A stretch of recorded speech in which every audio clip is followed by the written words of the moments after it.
Hello fellow anime lovers, hope आप सब मज़े में होंगे।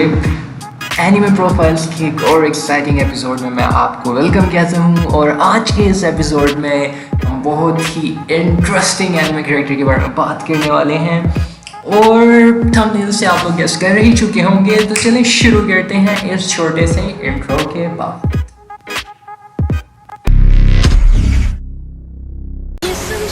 The sound of the bell has been unusually loud today.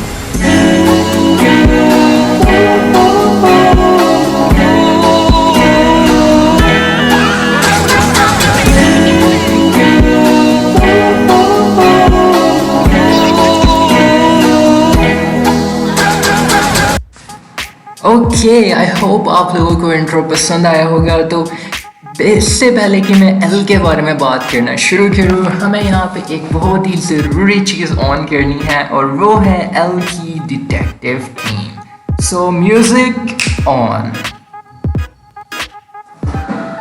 अगर आप उन लोगों में से हैं जिन्होंने पहले से डेथ नोट देख लिया हुआ है तो ये थीम सुनने के बाद ज़रूर आपको एक नॉस्टैल्जिक किस्म की फीलिंग आ रही होगी। आई मीन यार, ये ट्यून सुनते ही बंदे को यार अपना आप जो super intelligent detective type feel होने शुरू हो जाता है। मुझे तो अपना बिल्कुल एल लगने लग जाता था जब मैं I mean I just started feeling like L. Anyways, let's continue on. So L के बारे में बात करने से पहले हम डेथ नोट के बारे में बात कर लेते हैं। डेथ नोट जापानीज हिस्ट्री का सबसे टॉप रेटेड नंबर 1 एनिमे है और मेरा नहीं ख्याल जापान अब डेथ नोट के लेवल का कभी एनिमे बना पाएगा, क्योंकि यार इस एनिमे में जो जिस किस्म की स्टोरी लाइन, जिस किस्म का प्लॉट और जिस किस्म के इसके अंदर कैरेक्टर डेवलपमेंट यूज़ हुई है ना, मेरा नहीं ख्याल अब दोबारा उस तरह का कुछ करना पॉसिबल है। आई मीन इसका एक एक कैरेक्टर इतना डिटेल्ड, इतना ज़बरदस्त किस्म से पोर्ट्रे किया गया ना कि मैं आपको बता नहीं सकता। अगर आपने डेथ नोट देखे नहीं है तो अभी जाकर जरूर देखें उसे। Like it's the best anime you can ever watch. Okay, अब बात कर लेते हैं एल की। कौन है ये एल और आखिर क्यों है ये इतना मशहूर? सो एल बेसिकली एक सुपर इंटेलिजेंट डिटेक्टिव होता है। इसके एनालिटिकल और क्रिटिकल थिंकिंग स्किल्स बहुत ही ज़बरदस्त किस्म की होती है।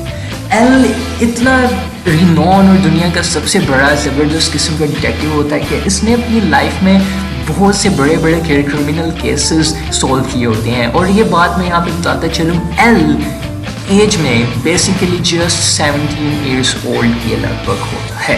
तो इतनी कम उम्र में इतने बड़े बड़े क्रिमिनल केसेस सॉल्व करना सिर्फ वही कर सकता है जिसके प्रॉब्लम सॉल्विंग और क्रिटिकल स्किल्स बहुत अच्छे हों। और ये बात हमें लेके चलती है एल के चाइल्डहुड के बारे में। एल बेसिकली एक ऑर्फनेज में ग्रो अप होता है जहाँ पर इसकी जो बिल्डअप होता है इस तरीके से किया जाता है कि इसे बचपन से ही पजल्स वगैरह सॉल्व करने और प्रॉब्लम सॉल्विंग का बहुत शौक होता है। तो इससे उन्हीं चीज़ों पे वहाँ पर ट्रेन किया जाता है जिसकी वजह से इसके प्रॉब्लम सॉल्विंग स्किल्स और डिटेक्टिव स्किल्स वहाँ पे इन्हेंस होते हैं। और एल एक दुनिया का ज़बरदस्त किस्म का डिटेक्टिव बनकर सामने आता है। सो ये थी एल की एक छोटी सी बायोग्राफी। अब हम बात करेंगे कि एल का पूरे डेथ नोट एनिमे में रोल क्या था और आखिर एक एंटागोनिस्ट होने के बावजूद एल को एक हीरो के तौर पे क्यों देखा जाता है। बेसिकली जब लाइट को जो शिनिगामी होता है, जब उसे डेथ नोट देता है तो जो लाइट या नामी होता है वो दुनिया भर के क्रिमिनल्स को एक के बाद एक मारने शुरू हो जाता है। डेथ नोट में उनका नाम लिखता है और किसी न किसी तरीके से उन्हें हार्ट अटैक के जरिए मारना शुरू करता है।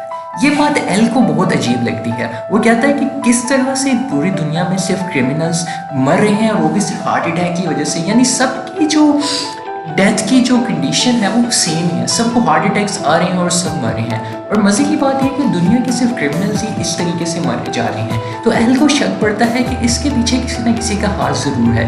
ये किसी भी किस्म की नेचुरल डेथ या किसी भी किस्म का कोइंसिडेंस नहीं हो सकता, जिसकी वजह से एल अब सोचता है कि मुझे इस केस को कंटिन्यू परस्यू करना चाहिए। और फिर शुरू होती है असल स्टोरी, जो होती है L versus Light Yagami. Light Yagami also known as Kira और एल के दरमियान फिर शुरू होती है माइंड गेम्स, जो कि साइकोलॉजिकल एनिमे के बेस होते हैं। तो दोनों एक दूसरे के साथ अब साइकोलॉजिकल गेम्स खेलना शुरू करते हैं। सबसे पहले एक जो सबसे मज़ेदार चीज़ एल लाइट के साथ करता है वो ये सीन मैं कभी भूल नहीं सकता। आप प्लीज़ देखें और फिर आप मुझे कमेंट्स में बताएं अगर आपने डेथ नोट नहीं देखी कि आपको ये सीन कैसा लगा। What's wrong? You got nothing else to say?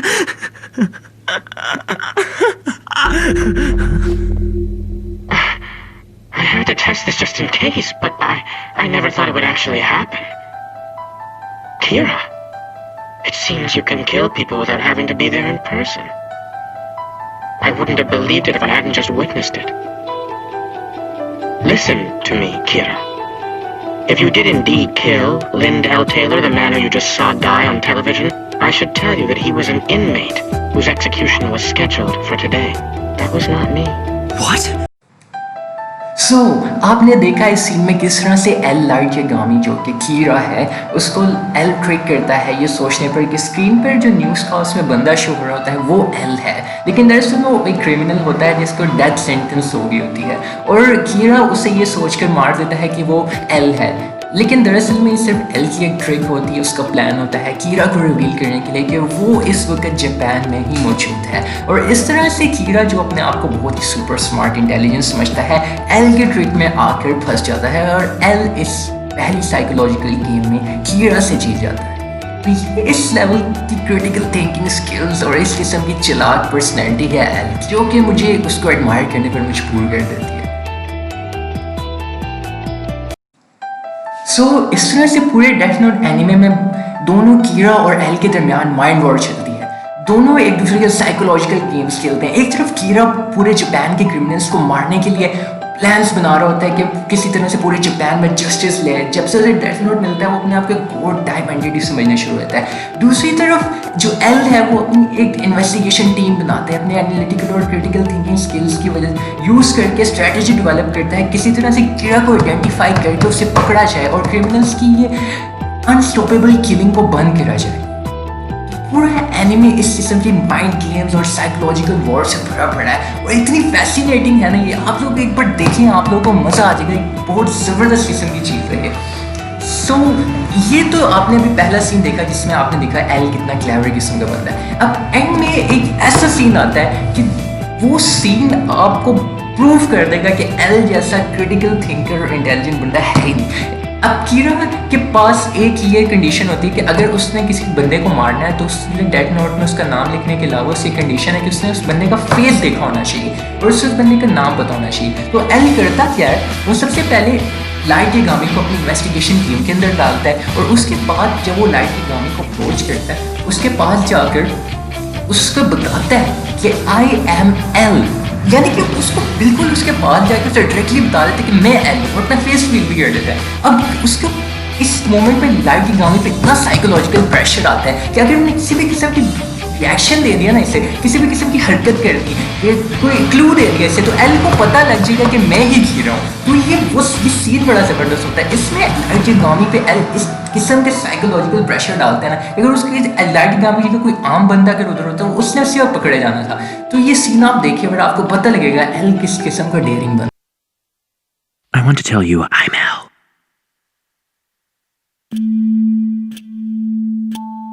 What? There's no way. What's he talking about? If he really was L, he'd never admit to it. I thought this guy was a bit strange, but this is pretty extreme. Stop. This isn't good.